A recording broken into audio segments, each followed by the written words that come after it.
The beautiful thing about Gen AI is it has opened our eyes and minds to a wonderful set of new use cases, right? Like things that we were never able to do. In fact, when I wake up, I'm looking at every part of my workflow and saying, which part can AI do, right? And Yeah. it's making us incredibly productive. But with great power comes great responsibility. Then we're finding some of these super responsible AI companies are actually working with folks like us to make sure that they're making all of this available responsibly.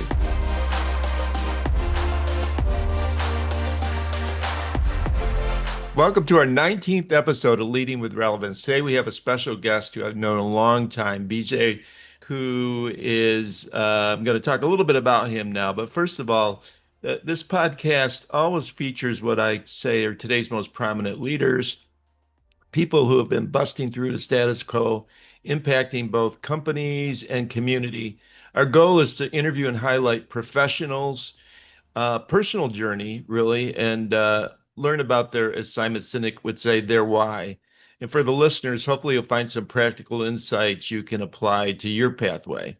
I'm Tino Mantella, Chief Strategy Officer for Relevance, and looking forward to this conversation with Vijay.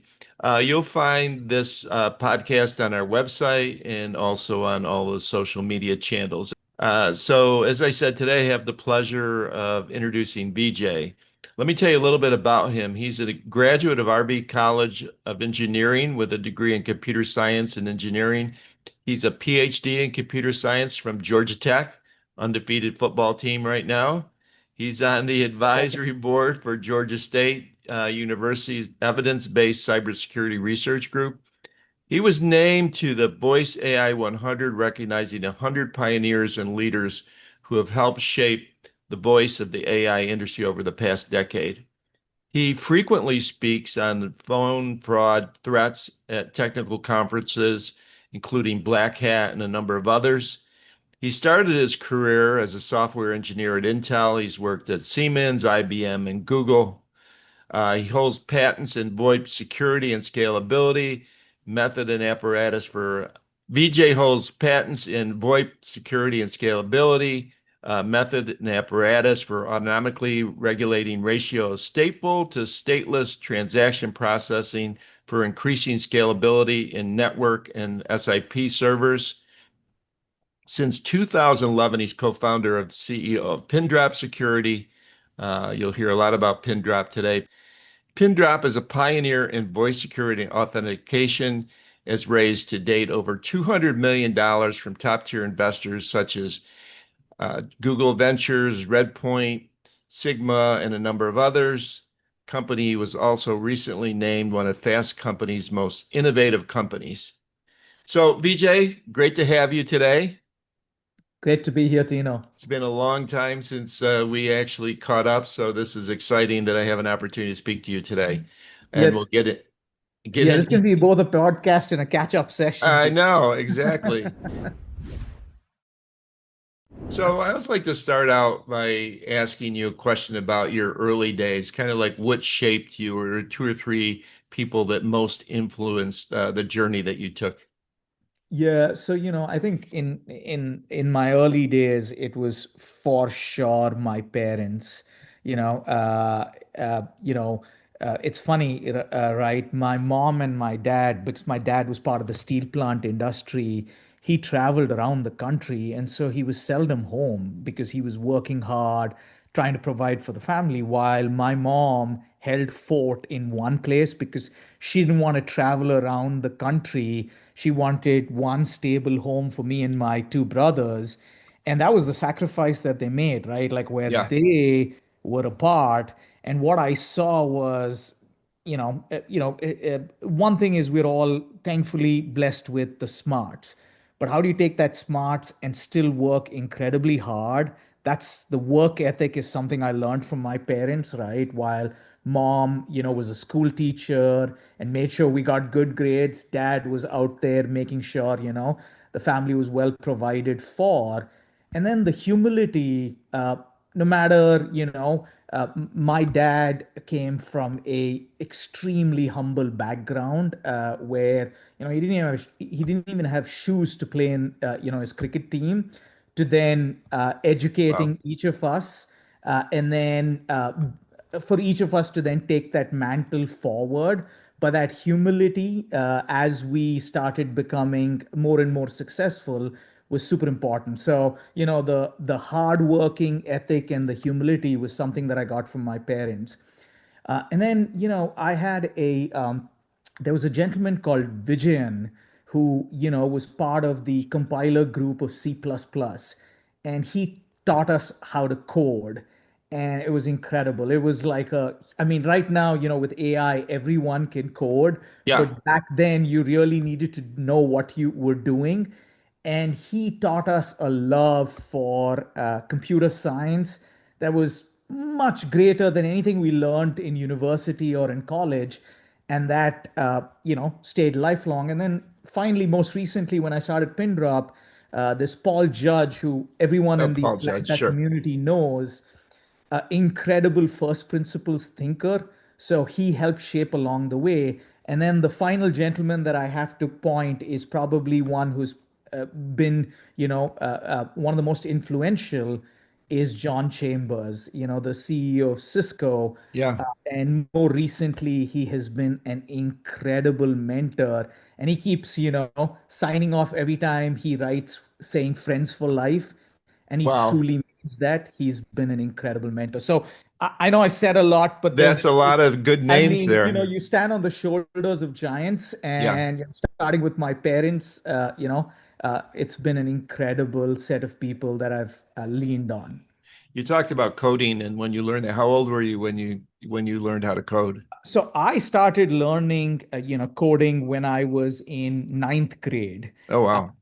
I mean, here in the US, if you hear a lot of people talking about their first coding, they talk about, they got a computer, either PDP-2 or one of these IBM Commodore. Yeah. In India, it's a very different story. You can't afford a computer. So the way we started coding is we used to go to the computer science lab. And there was a gentleman called Joy who'd keep the lab open on weekends for people like me. And we'd go code because we just loved doing it, right? And so it started back in ninth grade. And, we couldn't afford computers, so we couldn't have one at home. But we made that up in, with great people like them, keeping labs open after hours and, during nights and weekends. But I understand that you had a personal story that inspired you to start Pindrop, experiencing frustration with credit cards. Talk a little bit about how that all came about.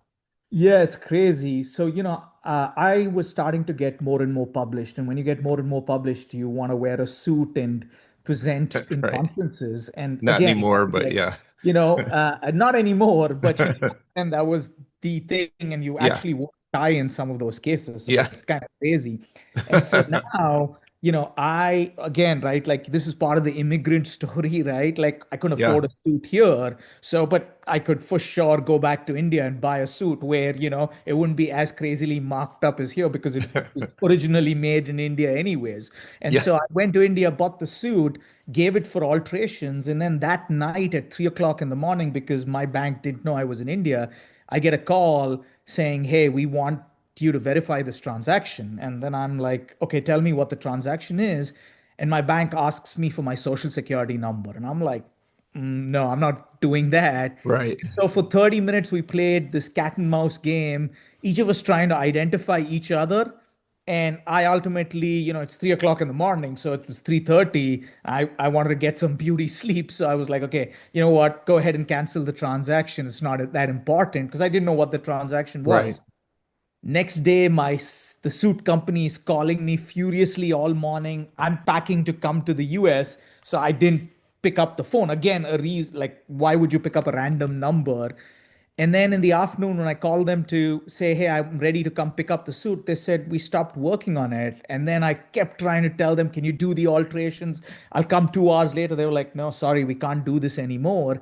And it's funny, Tino, how, when you can't afford a suit in the US and you can't buy a suit in India, it has this, it makes you feel really small. Yeah. It's crazy how, when I flew back, I was feeling incredibly small. And that's where my advisor, another, great mentor along the way, Mushtaq Ahmad, said, there's a way you can take this feeling small and make it big. And, that's what turned out to be Pindrop.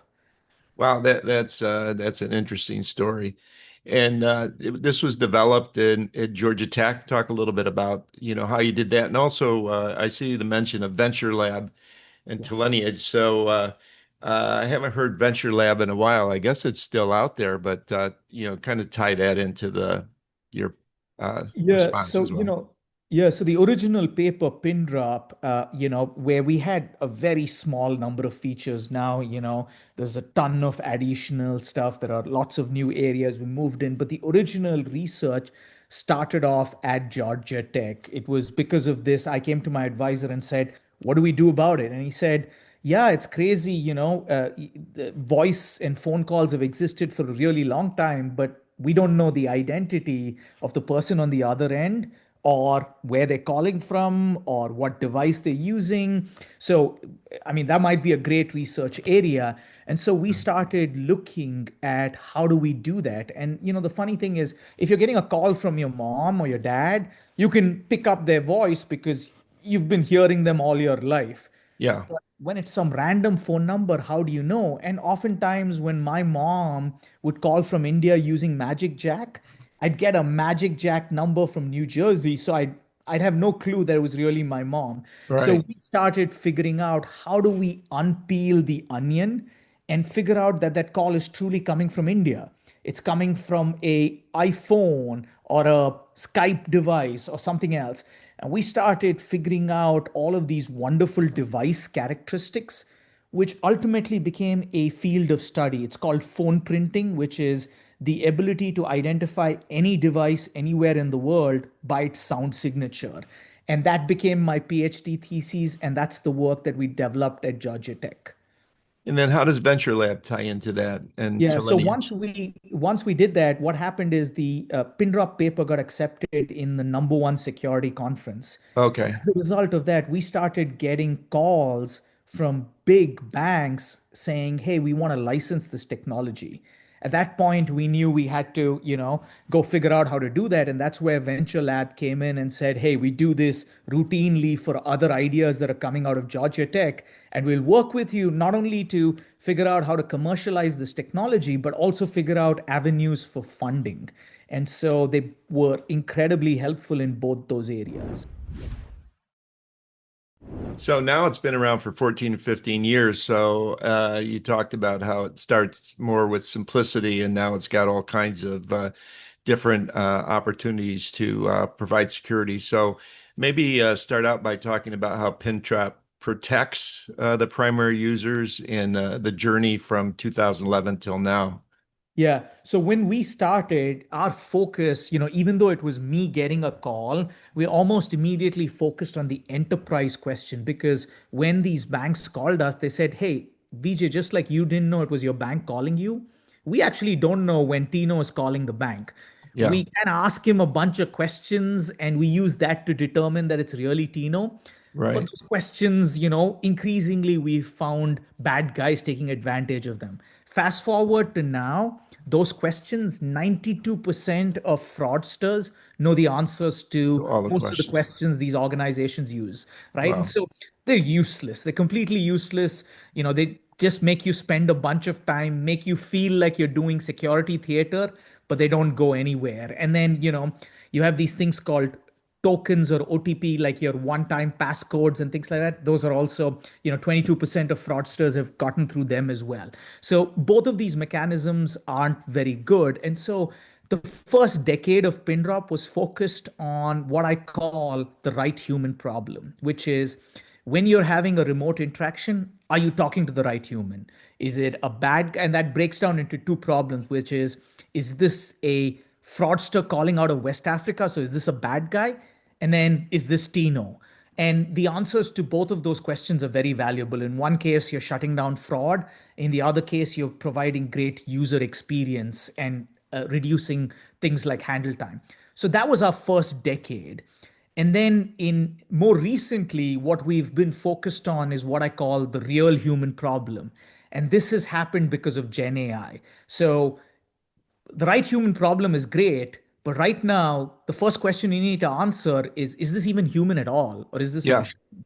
And so we call that the real human problem. And so we've been focused more recently on that real human problem. And it's incredible. You have to first know, is it a real human? And then you have to answer, is it the right human? And that's the way we construct our solution. So that's been our evolution over the last 14 years. And we now do this for 8 of the top 10 banks, 5 of the top 7 insurances, big retailers, big healthcare providers, massive, massive companies use Pindrop to identify, is it really Tino on the other end? And increasingly, we're doing this even for employees. So, one of the things that you've said is AI has broken trust. Yeah. And how do you see that playing out every day in digital interactions? You mentioned your mom calling, and the first thing came to mind is, can you even tell if it's your mom anymore in terms of the Yeah. technology? Yeah, Yeah, AI has, and in particular, deepfakes, has broken trust in anything that we consider online anymore or your digital world, right? Like so, if you think about when you talk to your bank or your healthcare, it's broken that because someone else can perpetrate to be you and take over your account. So businesses can't trust individuals anymore. When you get information on social media or news media, it's not Tom Hanks selling dental plan ads. It's right. clearly misinformation there. So individuals can't trust information anymore. And then when you are doing communication, like for example when you get a call or we are on this video meeting, anytime you have communication, like is it your mom getting a call from their son saying, I'm in Mexico, I'm in trouble, can you send me that ransom? Or is it a deep fake? Or there's this famous example of this finance worker wiring $25 million Right. because he thought he got on a Zoom call with a CFO. And he did that on 16 separate wires. And he previously said uh, he had avoided falling victim to an email fraud, right? Like, so he knew the previous ways of falling fraud and he'd been sufficiently trained for that. But this new age of AI, he wasn't able to get there. So the fact that now individuals can't even trust each other, you see, we've broken commerce, media, and communications in one fell swoop. And that's a pretty crazy thing to happen in one, in one big moment. When you started the company, I remember, during the business launch competition, a lot of the discussion was complex at the time, but it was around phone and people calling in and not being able to um, uh, discern if it's the real person with banks and all. So it's come such a long way. Did you at that time envision like AI and how much that was all going to impact?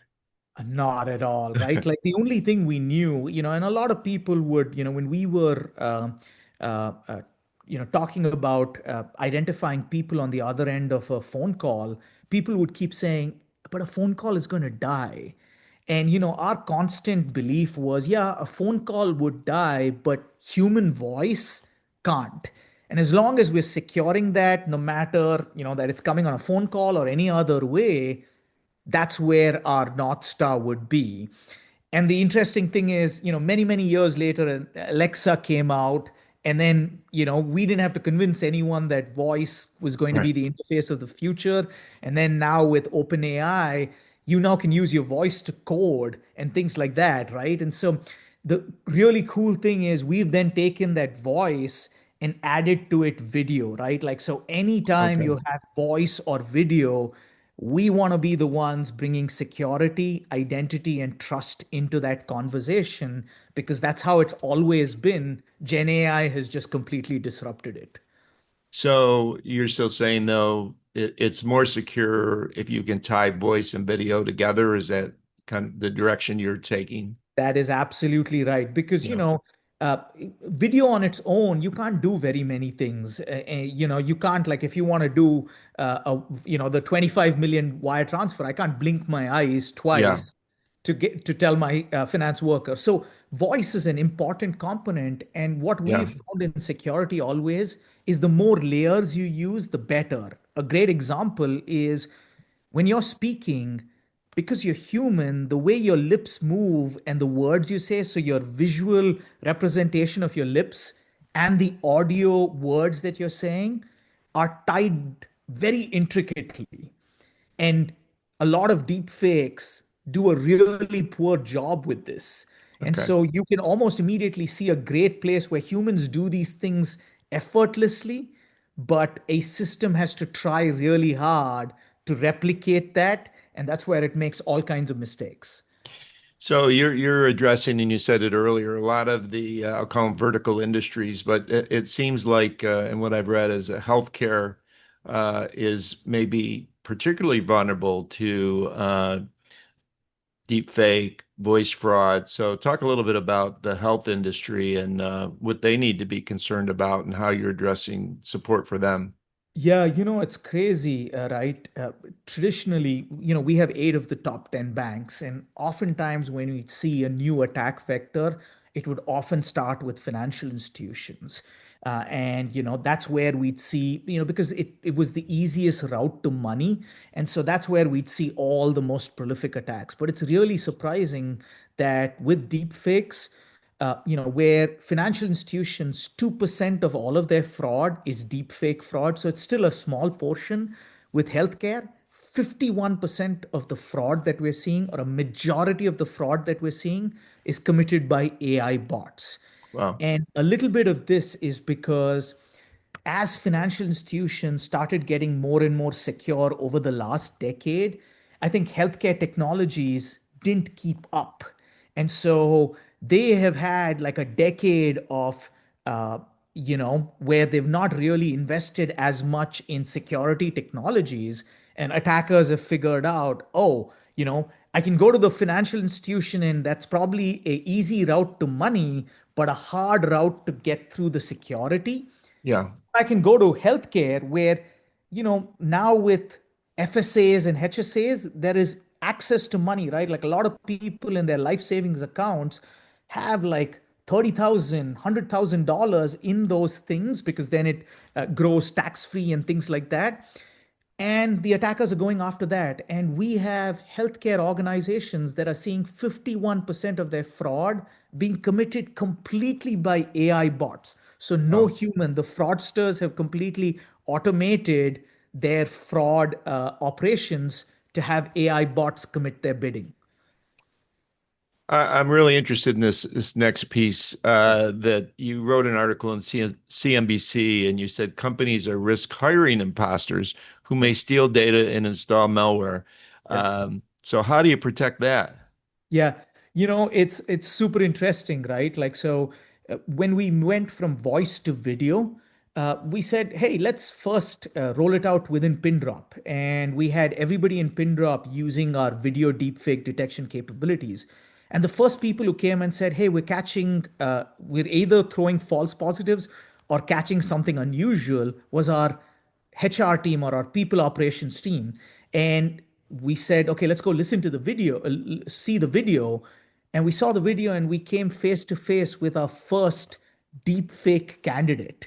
And it was insane. This candidate was out of Russia. And since then, we've caught candidates just in the last month alone or last 6 weeks. We've identified six candidates or half a dozen candidates from North Korea.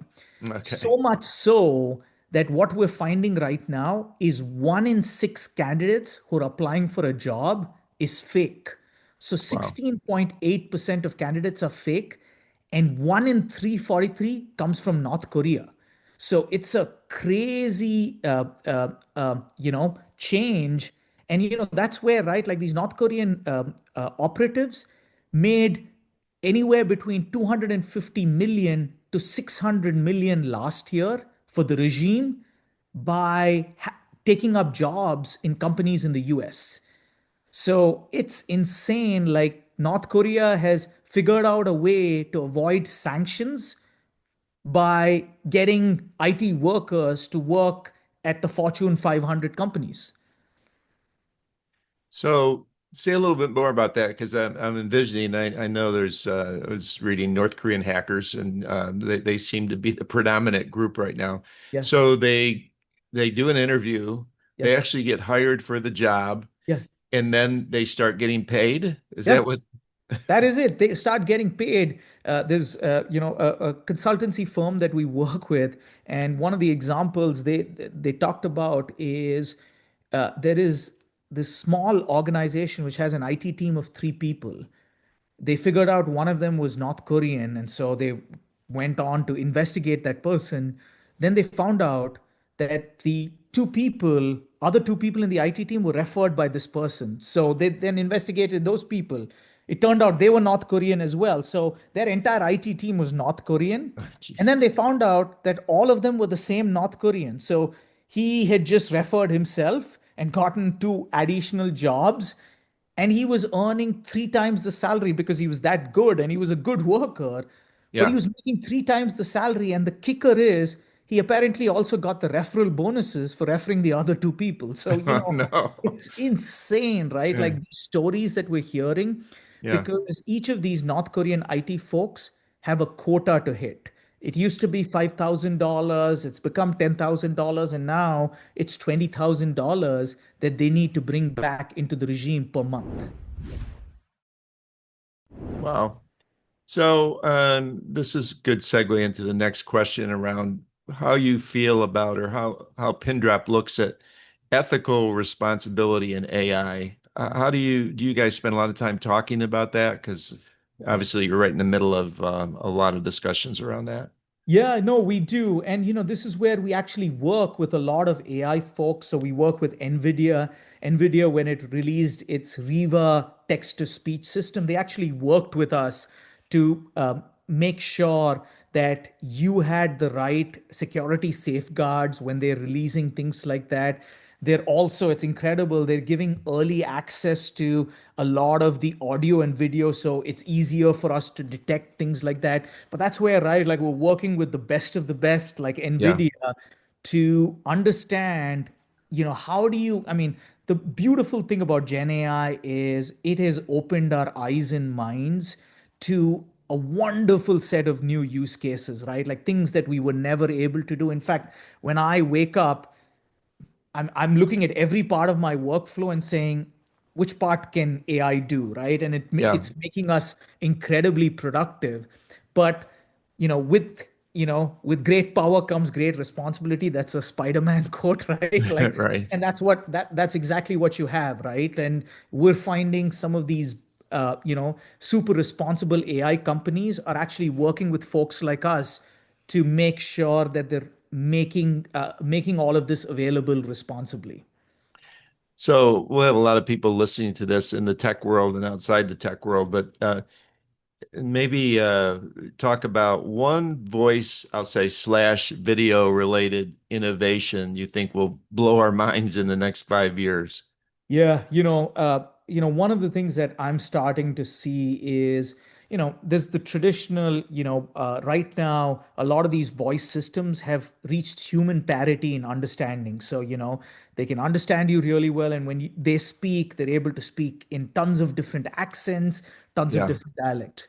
What is most incredible, and some of the newer things that I'm seeing, is stuff like empathy, right? Like where yeah, a lot of these systems are developing empathy. They're able to have full-blown conversations where, people like a regular human is no longer able to identify that the person on the other end is actually a machine or a human. And that you could look at that negatively, but it also has great positiveness, right? Like, a lot of human life is spent in the ideals of searching for connection. And I think there are moments where, when you don't find the real human connection, you could fall into despair, yeah. right? But if you can find that connection, with a AI system, even if it's for temporary, you know you're engaging with an AI system, but it gives you that momentary piece of respite. I think that's super helpful. And so we're starting to see these incredible systems that are empathetic, but also they're getting incredibly personalized. So Tino, let's say you have a system that is conversing with you and then starts picking up things that you like, things that you dislike.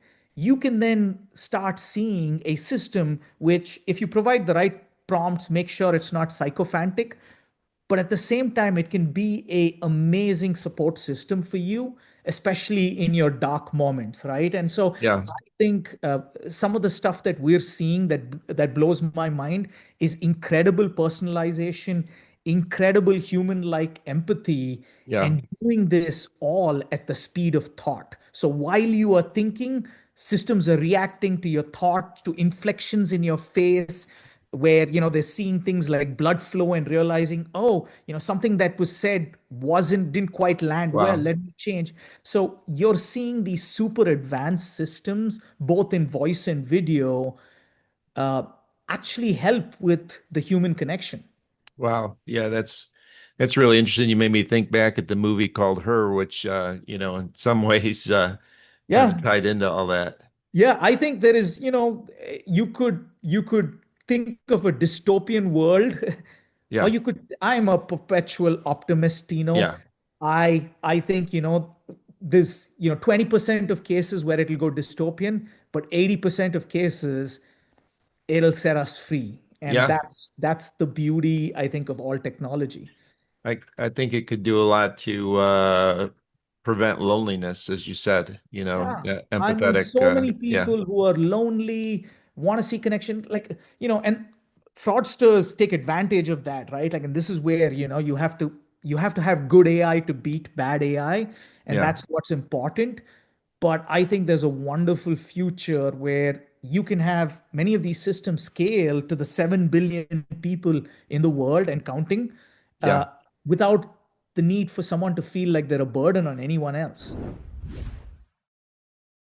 So we need to get into a little bit of Technology Association of Georgia, Yeah. and actually, you probably recall the Georgia Resource Alliance came to TAG. You might not Yeah. know this part, and said, "Hey, if we gave you $100,000 a year, would you be willing to start a business launch competition?" And I'm like, "That'd be great."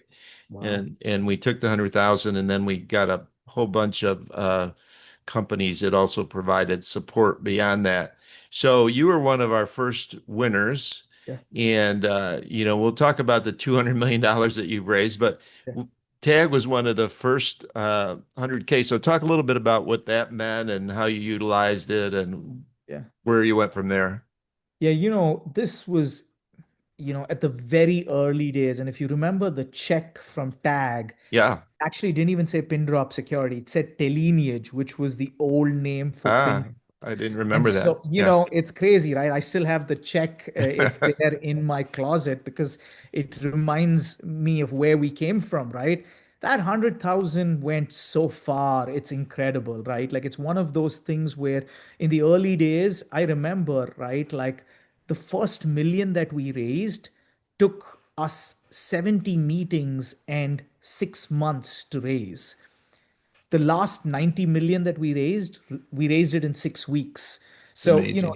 it's amazing, the difference, right?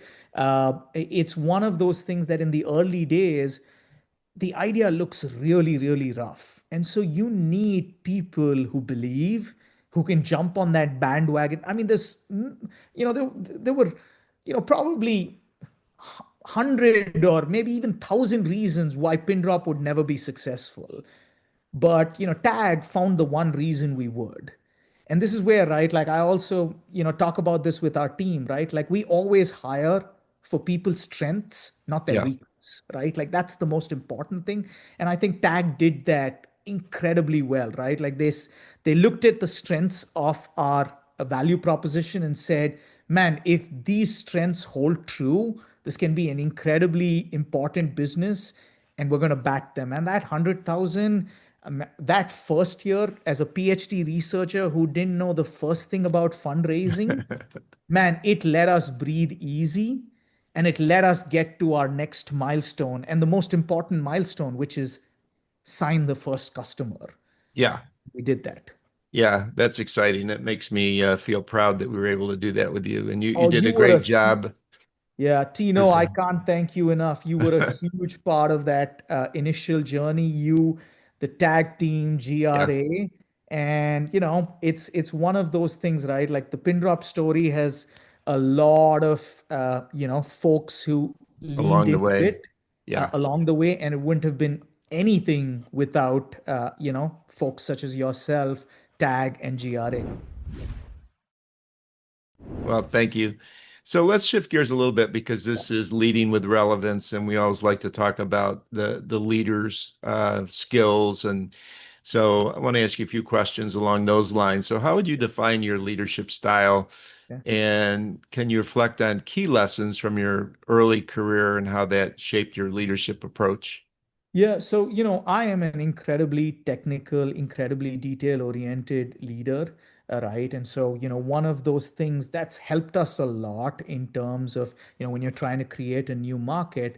But one of the things that, I've had to do over time is hire all these wonderful leaders, understand enough of their business and provide them enough of the context of pin drop, right? Like where a lot of these leaders don't have visibility is the entire history of pin drop and the context. So as long as I Right. provide them with the context, they are masters of doing their job. And that's where, right, like I provide them the context and let them run. That is the way I operate, and it's been incredibly helpful because that way we've hired people who are incredibly talented, and at the same time they're coming to join Pindrop because we have an incredible mission, and that's been super helpful as we've grown through these years. So, I'm certainly guilty of this next question for you. Yep. I think most people that are in leadership are, but many times we learn a lot from our failures or missteps. Can you share a time when you maybe faced a misstep or failure that was maybe looked at the time as a setback, but became an opportunity? Oh, it's Pindrop is filled with a lot of those, but I Yeah, think one of the big ones was we'd raised our 90 million Series D, and on the back of that, I thought I could do no wrong, right? And so, it's one of those things, right? Like when you are an early founder, hubris sets in, and you think, everything you do turns to gold, right? And right. this is where we decided early on to go to the cloud. And one of the things at Pindrop is we always innovate, we're always leading the charge. And so this was part of that entire thing. We're going to the cloud, and in our world, going to the cloud was a big thing because we were treating all of these big financial institutions, healthcare providers, their sensitive call audio. So it was important to treat that very, very carefully. So we were going to the cloud, but at the same time, I wanted us to roll out a new product, build out new partnerships, and Right. do all of that together. Because until then, the grander and grander our plans were, they were rewarded equally. So the bigger risk we took, the more rewards we got.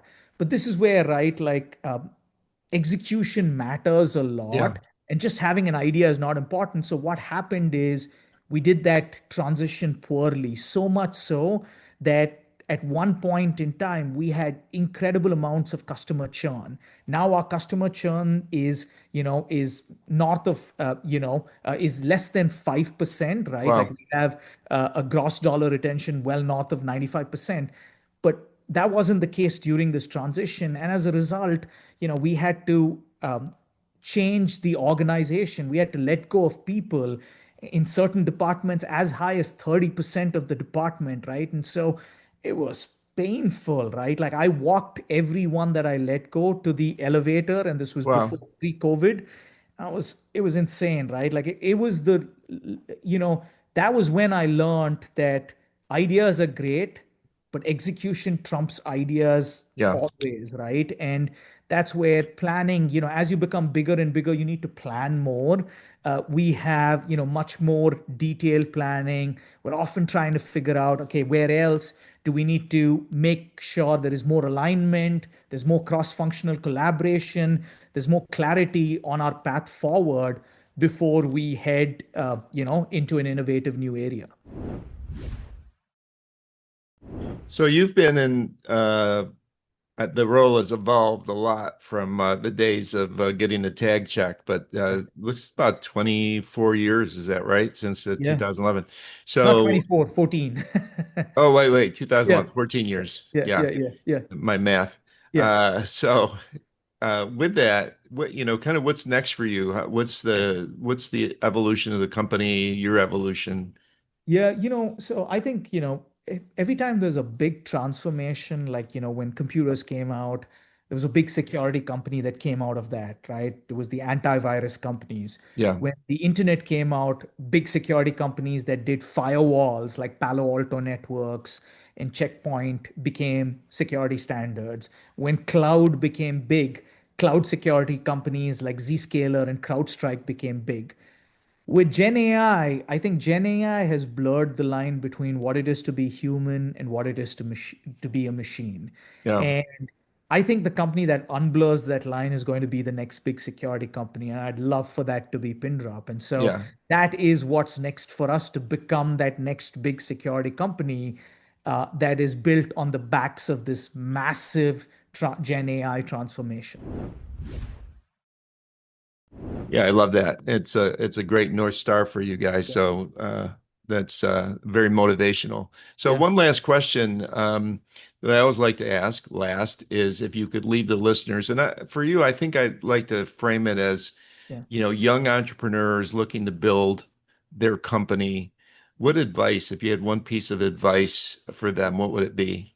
Yeah, my one piece of advice is go find customers, right? Yeah, I think a lot of young entrepreneurs love the, uh, for lack of a better word, sexiness of raising rounds and, and using that to validate their ideas. That's a yeah, terrible validation of your ideas, right? Like the best way to validate your idea is to raise just as much, right? Friends, family, small little competitions, right? Enough to have like a couple of people go build an idea that a customer actually wants to pay for. You're yeah, solving an actual pain point that the customer is so acute that the customer is willing to write you a check for it. Because once you do that, several things happen. You get insane amounts of confidence. You're like, hey, if you want to write a check for me, sure, because your money is like everyone else's money. In fact, the only thing that's unique is what I have. So you get that incredible confidence, which then allows you to raise, we've raised rounds from Andreessen, from Google, from John Chambers, from IVP. Some of the biggest names are behind us. And that confidence came from the fact that we were solving a huge pain point for our customers. yeah. Well, that's great advice. Vijay, I appreciate you being on the show today and continued success. Thank you. Really, really appreciate it. Thank you for having me, Tino.